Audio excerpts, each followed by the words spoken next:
Hello, this is Jove Aguas, and welcome to my lectures in Theories on Reality. And for this lecture, I will focus on Plato's philosophy, specifically his conception of reality based on his metaphysics. So, first of all, I will provide a background of Plato, his influences, and then I will talk about the relationship between the body and the soul, and then his theory of forms, and then our knowledge of this of the reality. So Plato, as we know him, is one of the most important philosophers, perhaps in the whole of Western philosophy, especially during the ancient Greek period. He was the student of Socrates, and Plato established the school called Academy. In the Academy, Aristotle would be under him as his student for almost 20 years. Plato developed a philosophy which many refer to as an idealism.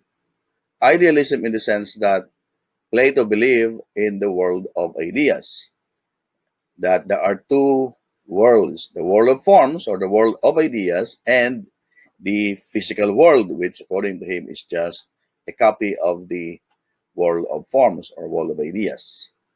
We're going to discuss this more in details as we progress in our discussion. So, Plato was influenced by several pre-Socratic philosophers.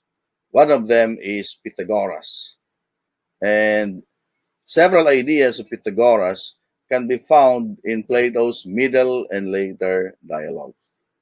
He was influenced by Pythagoras' notion of the dualism of the body and soul, and the transmigration of souls.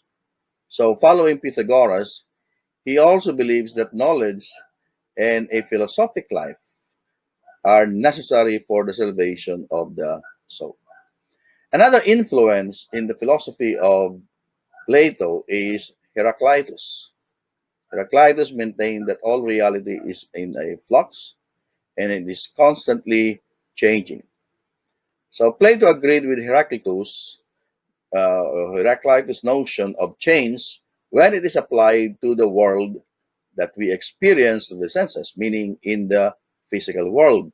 However, we cannot apply this notion of change to the world of ideas because the world of ideas does not change. So, Plato, however, believed that there is a more fundamental reality that can be known by reason. And of course, as we have mentioned, this is the world of forms or the world of ideas. And change cannot happen in this world. So he called this, uh, he refers to this unchanging uh, world as the world of forms, and that this is the perfect world. So another influence of Plato, aside from Pythagoras and Heraclitus, is Parmenides. Like Parmenides, he believed that only reason can reveal the true nature of reality. He disagreed, however, with Parmenides in that uh, there's only one, that there is only unity, right? Because there are many forms in the world of forms. Okay? So these are the three pre-Socratic philosophers who influenced the ideas or the philosophy of Plato. However, the main influence of Plato is, of course, his teacher Socrates, who mainly talked or discussed about ethics. And philosophy, or Plato developed his philosophy first based on ethics and then expanded into other areas. But the basis of that ethics and including uh, politics when he wrote the dialogue, the Republic, is the idea about the two worlds, the world of forms or the world of ideas and the physical world. That will also be the basis of the relationship of the body and the soul. So let's go now to his idea about the relation of the body and the soul, based, of course, on the theory of or the notion of the two world theory. Now, this discussion on the relation of the body and the soul is found in the dialogue Phaedo. So, the Phaedo is Plato's literary and philosophical tribute to the life and death of his teacher Socrates. So, the Phaedo is a dialogue within a dialogue. So, two people conversing, and then one person in the conversation talk about a conversation that he had with someone.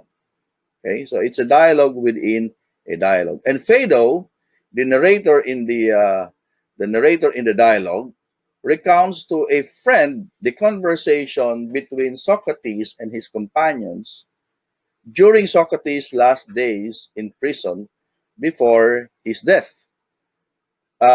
We know that Socrates was first he was charged. He was charged of being two charges. He was charged of corrupting the mind of the youth and teaching false gods. And for this, he was tried. He was put to trial. And in one of the dialogues, the first dialogue, the apology, uh, Socrates defended himself against the charges. But of course, since it was a sort of a fake trial, a biased trial. Eventually, Socrates was convicted and he was uh, condemned to die by drinking the hemlock. So he was put to prison, and while he was waiting for the day when he is supposed to drink the hemlock, he had conversation with his friends in his prison cell. Okay, so that's where the dialogue, the conversation happens. And in that dialogue, there are uh, two close friends that are with Socrates. So the main characters in the dialogue are Socrates and his two close friends. Of course, he has many friends, but the two characters in the dialogue are Simias and Celebes. So it's a conversation between among Socrates, Simias, and Celebes. Okay, and the conversation among the three was relayed by Phaedo to a friend. So it's a dialogue within a dialogue. So two friends are conversing, and then Phaedo, one of the two, recounted a conversation among Socrates, Simmias, and Celebes. So the conversation focuses on the true philosopher's attitude towards death. Of course, so this is the main focus, but along the line, along the conversation, within the conversation, Socrates will be talking about the relationship between the body and the soul, or what is the body and what is the soul in relation to one another. So, in the conversation, his companions, Simmias and Celebes, appeared to be surprised at Socrates, who appears to be ready and willing to die, and justifies this willingness to die. Okay? Because in one dialogue, he was actually told that well he can escape because there is a ship that will come before dawn, and he can actually he can uh, ride, or he can aboard that ship and then escape, because anyway his detractors, those people who hated him, just wanted him to disappear. They don't really want him to die. Okay, so but of course he declined the offer. He actually he did not like the suggestion that he should escape. He does not want to escape because in the first place he said, I know the truth. I'm telling the truth. So why would I escape? But on another point, he was not just willing to stay, but he was actually willing to die. So a question was raised. Is it legitimate to take one's life? And Socrates answers that since men belong to the gods, then death is in God's hands, not theirs. But Celebes objects that if life is divinely guided, then its continuance is desirable, and it is foolish to end it or escape from it. So Socrates, however, said that he expects to enjoy the company of the gods and wise men after death. So apparently, he was already anticipating what his life will be after his death. Okay? So he further asserts that the philosopher is always pursuing death, and it will be inconsistent with his pursuit if he will refuse it now that it is here, that death is presenting itself. So Socrates explains that the philosopher, of course, also seeks and enjoys the pleasure of the body, food, drink, sex, and other pleasures, but only to the extent that they are necessary to life, meaning to the physical, to the mortal life. Beyond this, he despises them because bodily pleasures obtained from the senses, desires, and feelings hinder the soul in its search for knowledge of true existence. But that separation of the body and the soul happens after death. So that means when you die, then the soul can now enjoy, okay, enjoy the company of the gods and the company of wise men. Okay? So the philosopher, therefore, whose object is the truth obtained by the clear vision of the soul, and tries to detach himself from the confusing vision of the body. And that is constantly that the philosopher must constantly practice a kind of death, meaning uh, uh, refusing or denying the pleasures of the body because he has a higher objective, he has a higher purpose, and that is to be one with the gods and to enjoy the company of wise men and attain true knowledge. Socrates further argues that about the hindrance and the trouble that the body brings to the soul and its pursuit to the truth. So the body is seen as a kind of obstacle to the objective of the soul to contemplate about the truth. So for Socrates, it's only when the soul is purified of the sensations and influence of the body that it can approach true knowledge. Only a pure soul can attain pure knowledge. But of course, the next question of his companions is, can the soul survive after its separation from the body? So, Seves, in particular, expresses the common fear that upon bodily death, the soul vanishes. So, the soul disappears together with the body. This is where Socrates explains or argues for the immortality of the soul. Socrates says that based on observation, all things that are generated or which come into and out of being are generated from their opposites. Particular opposites give way to each other. So the weak must have come from the strong, and bad must have come from the good, and the ugly must have come from the beautiful, and so on and so forth. So from nature, we find both opposite states and the processes of coming into them. And based on this, Socrates argues that since life and death, and living and dying are opposites, then, and it is certain, of course, certain based on the laws of nature that the living will die, therefore the dead must have existed somewhere prior to its return.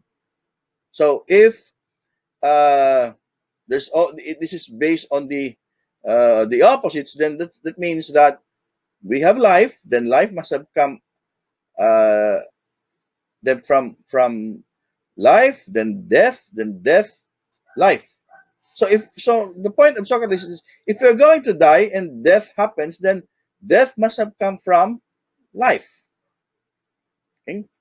So meaning there is a prior life. So we live. If we try to trace back, right? We try to trace back. So our living now, we have this life now. Okay, then the soul will die. But if the soul will, if we die, if there will be death, then there must be prior life to death. Okay, so that is the point of Socrates that he's making here. Now, going back now to the notion of the perception or knowledge, he tries to explain sense perception through the body. Okay? So he said sense perception is necessary, although insufficient condition of this recognition, the recognition of this process of the opposites. But since we have sense perception at birth, knowledge of essences or forms must be prior to or present and physical life. So knowledge then is a recollection of what we have known before and forgotten when the soul united with the body. So meaning the point of Socrates is the soul and the body are united, and the soul have knowledge. Then that means this knowledge, which is clear, which was not acquired because of the senses, the soul must have acquired them prior to the union of the soul and the body. So if the soul acquired this clear knowledge of forms, of essences, prior to our present and physical life, then it must have acquired it or acquired them in a prior life. So the soul cannot acquire this previously, okay, if it did not exist at all or it did not exist earlier. So it is clear, therefore, that the soul pre-existed before its union with the body, and it had known the forms or essences. So this is one way of Socrates of explaining the immortality of the soul. Then, so the body and the soul are substantially different, and therefore they cannot be assigned the same faith. The body is composite or compound, and as such, it is unstable, it is subject to change, and eventually it will die, it will corrupt. But the soul, on the other hand, is simple. It is not compounded, and as such, it is invisible, it is self existent, it is unchanging, it is indissoluble. Therefore, the soul cannot die.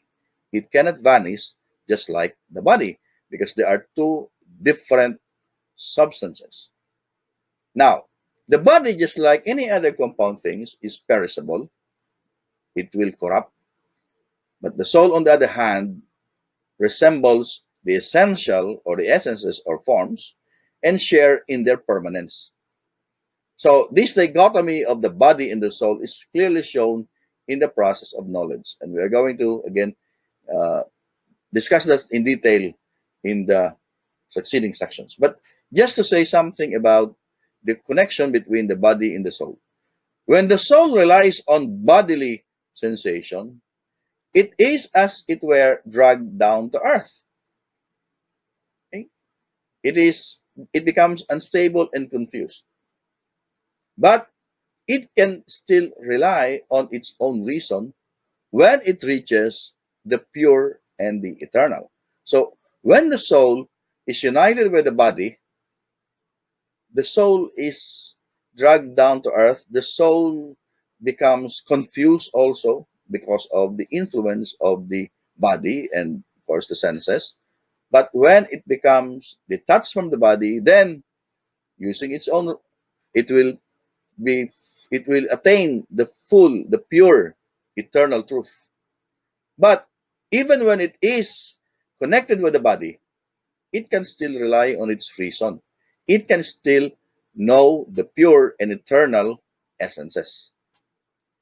So, the soul, because it is akin to the divine rules and govern the body, and the body must obey and serve the soul. So, because of in Plato, there is a hierarchy between the spiritual and the physical world. The spiritual, to which the soul belongs, is higher than the physical world to which the body belongs.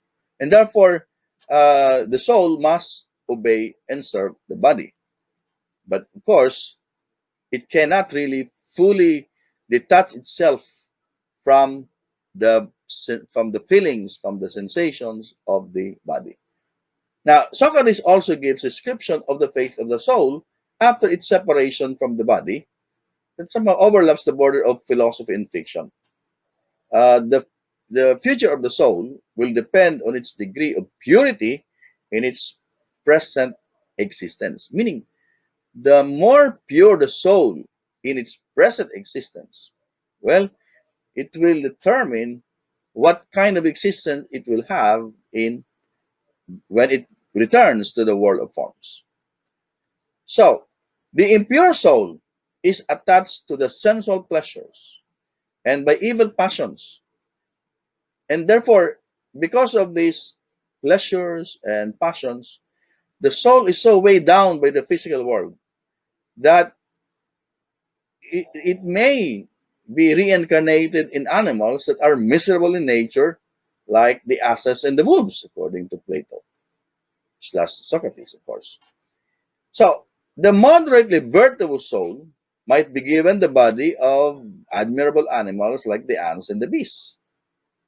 Only the purified soul, the soul purified from bodily pleasure through philosophy, may enter immediately into the blissful company of the gods. So somehow this is something similar to transmigration or reincarnation of the soul in Indian philosophy or in Hinduism. So philosophy, therefore, for Socrates of Plato, is not just an academic discipline. It is a way of life, and it is a means for the soul's salvation. The soul is shackled or imprisoned in the body. It is misguided by the senses. It is enslaved by its own desires. Worst, it is deceived by the true reality, about the true reality by opinions which are based on pleasure and pain. So philosophy offers release from this enslavement and deception and teaches the soul to rely on its own intellectual resources. So that's how Socrates, because Plato explained the relationship between the body and the soul, and how the soul get connected with the body, and how the soul can escape this prison and then return to the world of forms.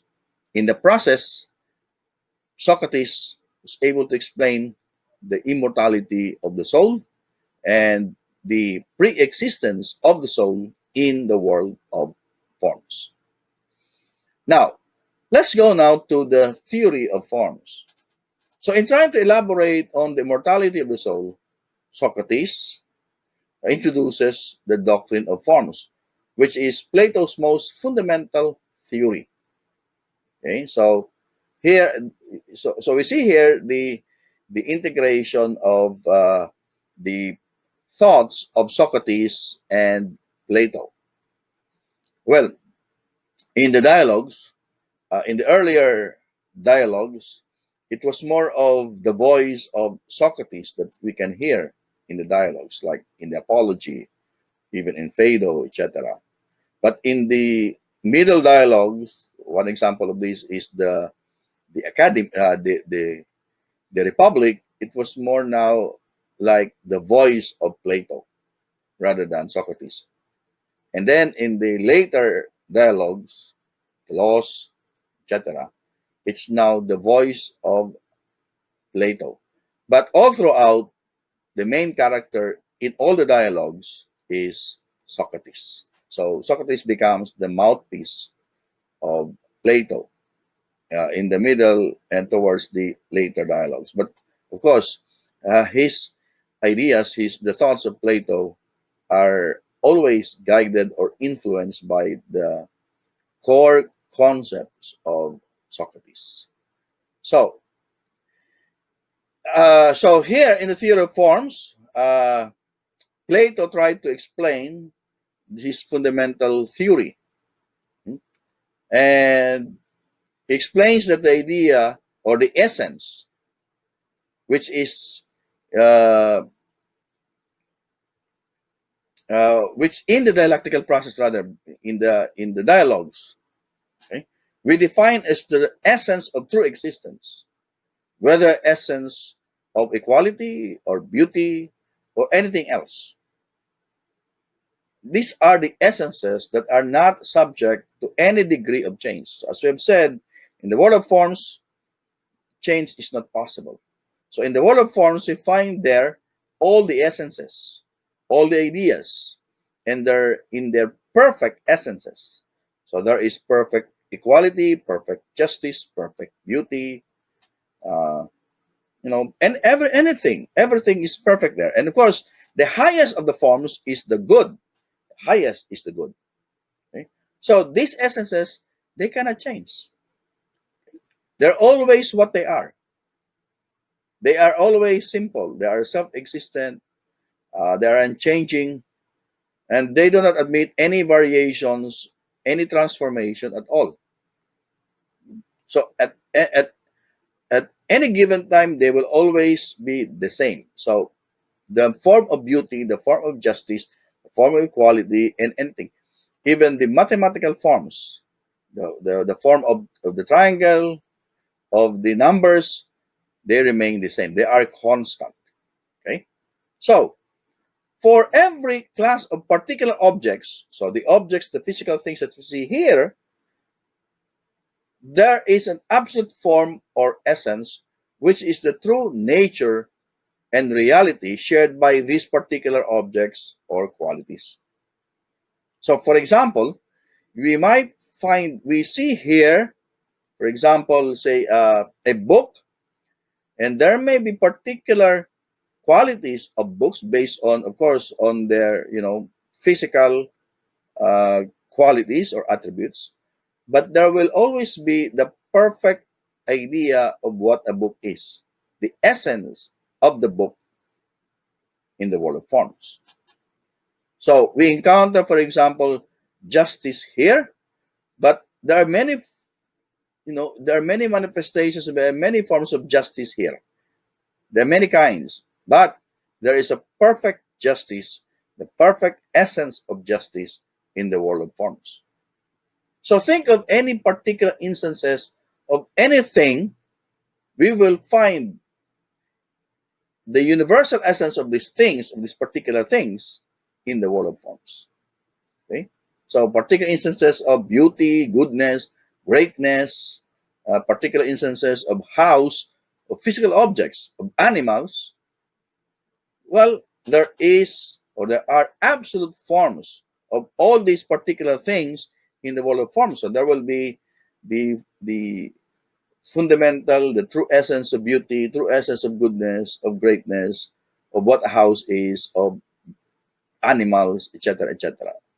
So that for Plato, this physical world and the particular objects that we find here, they are just copies of the true essence or the ideas or the forms in the uh, in the world of forms. So when you see a beautiful object, well, it is not beauty in itself. It is beautiful by participation to some degree to the essence of beauty. Okay? So you see, for example, I'm holding this, for example, this mouse. This mouse may be good, may be useful, but its usefulness is only a participation of what is useful in the world of forms. And when you look at this mouse, we will think that there is a universal essence of what a mouse is in the world of forms. So even the laptop that we are using right now, this is a particular laptop, but in this theory of Plato, there is a perfect essence of a laptop in the world of forms. Okay, so each form is pure or identical. It is unique, external, and perfect in its kind because it is ultimately the kind in reality and not just a class or a manifestation of a copy of it. What copies it are the specific particular objects. They are the copies. Okay? But in a sense, the forms are the original, okay, sort of the model, the prototype. Okay? The in the words of Saint Augustine, the exemplary ideas. Okay? The exemplary ideas. So the form is absolutely real, and particular things are real on only because they participate in uh, the forms, and they are real only in the secondary level because they are changeable and perishable. They exist by virtue of the ideal forms, okay, which uh, uh, to which they participate, and that they invariably and imperfectly copy the different forms. Okay, so the the gadgets, or for example, your cell phones that you are holding right now, or the laptop or tablet that you are using right now, in order to view this lecture, they are invariable, and they are variable. They are imperfect copies of the true essence, the true form of your gadgets. And the question is, how do we know the forms? How do we know the essences? According to Plato, it is not through our senses, because they can only imperfectly perceive the beautiful in things. Because the things that we see through we perceive through our senses, they are just copies.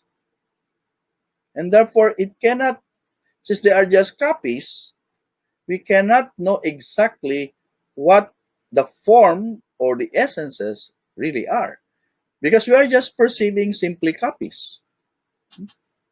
So, these things that we perceive, like for example, things that are beautiful, can only more or less copy the quality of the real essence. So the forms like beauty, goodness, justice, etc., are adequately comprehended only by arduous and purely intellectual process. So we cannot rely on the senses. We have to rely on our reason, on our intellect. The mind, or the soul, attains the purest knowledge when it is free from the distractions of the senses or of the body. So we need to detach ourselves from these the distractions of the senses, and the distractions of our emotions, of our feelings. Now, of course, this reminds us of uh, the Oriental philosophies, right? That we have to detach ourselves from all these uh, sensations or feelings of the body in order for us to gain enlightenment. In the case of Plato, in order for us to gain true knowledge and then be able to return to the world of forms. Now, to continue, uh, in the Republic, Plato presented three analogies to explain the meaning of forms. First, he likens the good to the sun. I mentioned that the highest form in the world of forms is the sun. Okay, so the highest form is the good, and he compares the good to the sun. And just like the sun, the good provides light so that we may see physical objects. So the good, like the sun, provides the light so that the soul may perceive the intellectual forms. So the highest is the good, and then below the good are the other forms. Okay, the other forms. And the good, like the sun, illumines. Okay, it illumines the other forms so that the soul can perceive them. Now, the second analogy emphasizes the distinction between the senses and the rational element of the soul as a source of knowing. And the third is the allegory of the cave. Okay? So we're going to uh, discuss the allegory of the cave in the later part of our discussion. Okay? Now, the being of the forms is introduced on epistemic grounds as the object of knowledge, in contrast to the imperfect reality of the sensible, manifold object of doxa, meaning belief. So there is a difference between, Plato distinguishes between knowledge and belief. Okay? When you say knowledge, knowledge is certain. It is certain. It is true. But belief, well, it may be true or not. Hmm? Your belief will be based on some kind of opinion. So, the deficient reality of the many beautiful things is reflected in the fact that they are beautiful only in some respects, but not beautiful in other respects. Therefore, they are in some respects, but they are not in other respects. So truly, uh, they cannot be truly perfect. They cannot be truly beautiful or good or great, because the true goodness, the true the true goodness or greatness or beauty or justice is not found here but in the world of forms. Okay, now let's move now to the next point: reality and our knowledge of reality. So from the things that we have already discussed, we can see that Plato expresses a kind of dualism. He expresses two realms of existence or two realities. And this is, of course, we usually call the two world theory. There is the physical world that is constantly changing, and there is the world of forms or the world of ideas, which is the unchanging reality. So, the world of forms is the perfect world, unchanging, and the physical world is a changing and copy of copy of the real world and imperfect. So, Plato believed that these two different realms of existence or reality can still be divided. So, in the world of forms, there is the higher form and there is the lower form. The higher form is found in the ethical forms like justice, uh, equality, goodness, beauty, etc. The ethical forms. The higher forms, meaning the lower forms, include the mathematical forms, mathematical concepts like the numbers, like the shape or the figures, uh, triangularity, for example, oneness, for example, etc. So there is the higher form and the lower form. The higher is the ethical form, and that includes the good, which is the highest of the forms, and then there is the mathematical form. So you have ethical form or concepts or essences, and then there is the mathematical form or mathematical essences or concepts. So, in the world of the senses or in the physical world, we can also distinguish two divisions. First is the world of physical objects, or the physical objects, rather, physical objects, ordinary objects that we perceive. Like, for example, the things that we see around us. We see, we touch, we hear, we smell, etc. And the second are the images, meaning these are the shadows, the reflections, the pictures, okay, the pictures that we see in the physical world. So, according to Plato, there are different degrees of reality based on this, hierarchy of the forms in the world of forms and the hierarchy of physical beings. Okay? In the physical world, physical objects are more real than compared to the images of physical objects like shadows or pictures or reflections. Okay? The lower forms depend for their existence on the higher forms. So if you compare now the in the world of forms, the lower form of mathematics depend on their existence for the higher forms of ethics, the ethical forms. So this is the degree of reality or perfection uh, in the two worlds, in the world of forms and in the physical world. Now, Plato relates this theory of forms with our knowledge of reality, and he carefully distinguishes knowledge from belief, as we have already mentioned. Knowledge, according to Plato, is always true and it is always justified. There's always a justification for knowledge. We can uh, provide proof for this. Belief, on the other hand, can be true or false, and it is often a matter based on persuasion, based on opinion, based on what other people say. Now, in the allegory of the cave, Plato brings together the relationship of the knower and what can be known with a very creative story of outlining this view of reality in how it can be known. So, in the allegory of the cave, he talked about cavemen, or slaves who are imprisoned, chained inside the cave.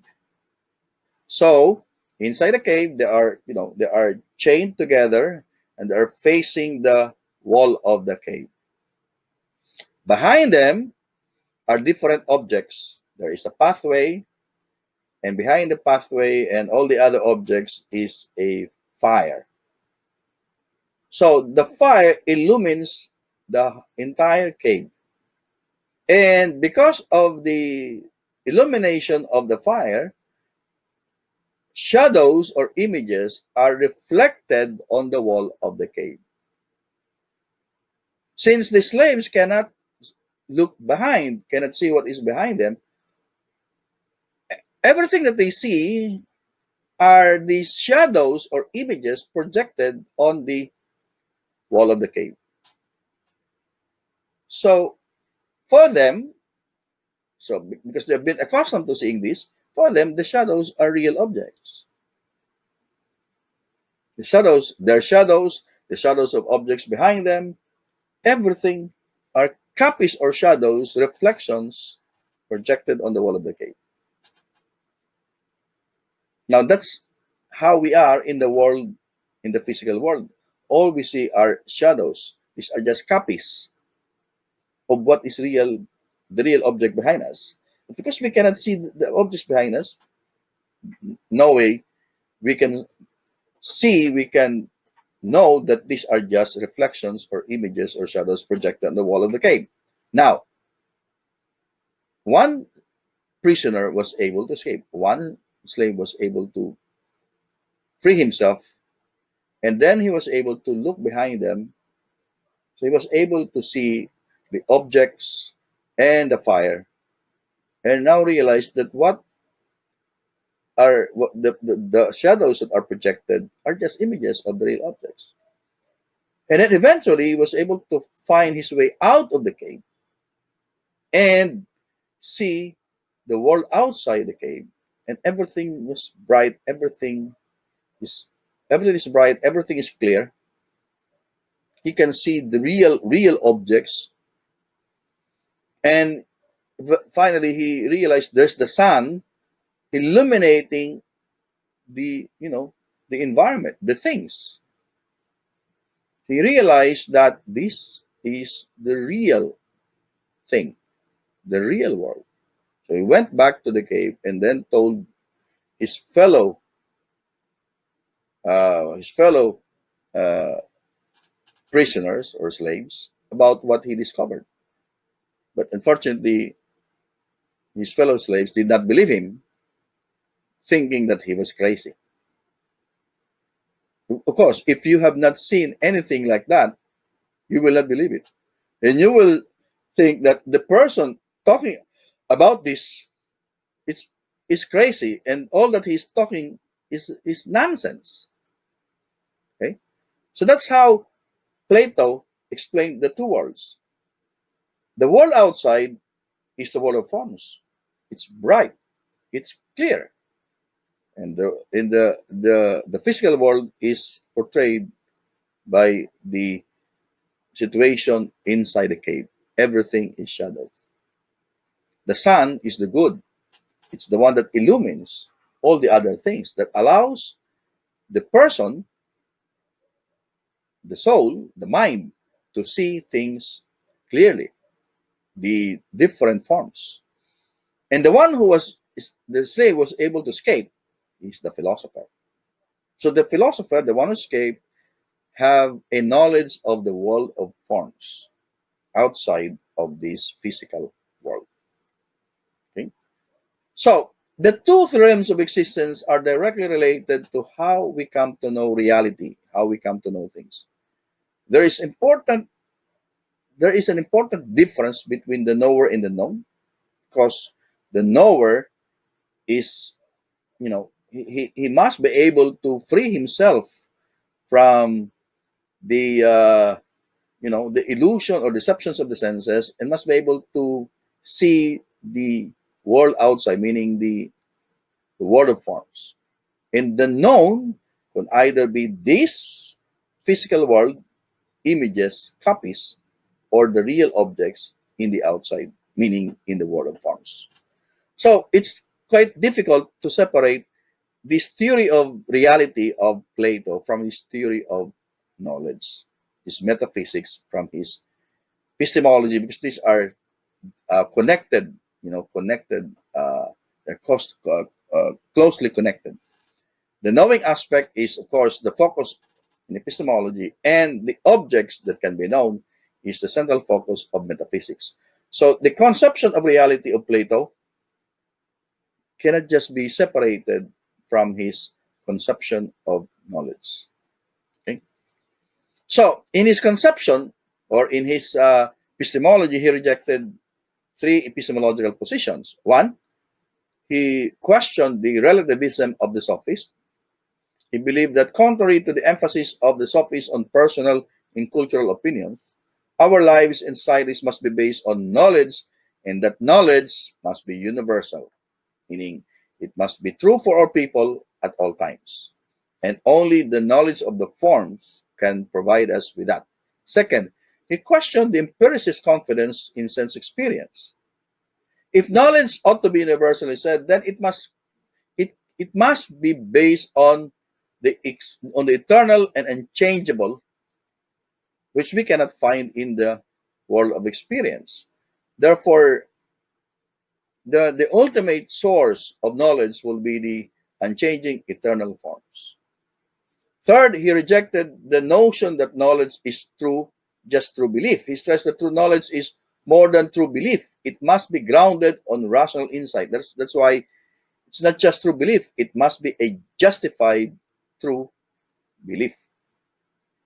Something that the contemporary epistemologists adapted for their theory.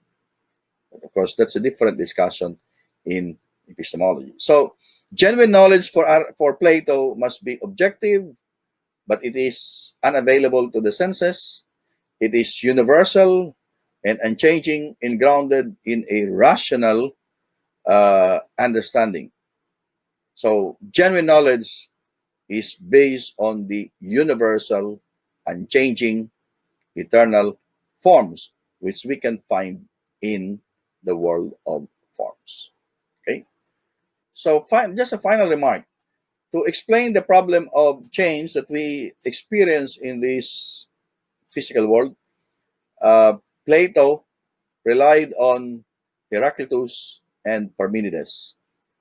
Heraclitus explained the changes in the physical world, that things in the physical world are in constant flux, while Parmenides uh, said that there is permanency. There is permanency that govern all these things. And in order to make a compromise of this, Plato presented a kind of metaphysical dualism that is the two world theory. So that's the conception of reality of Plato. Thank you very much for listening.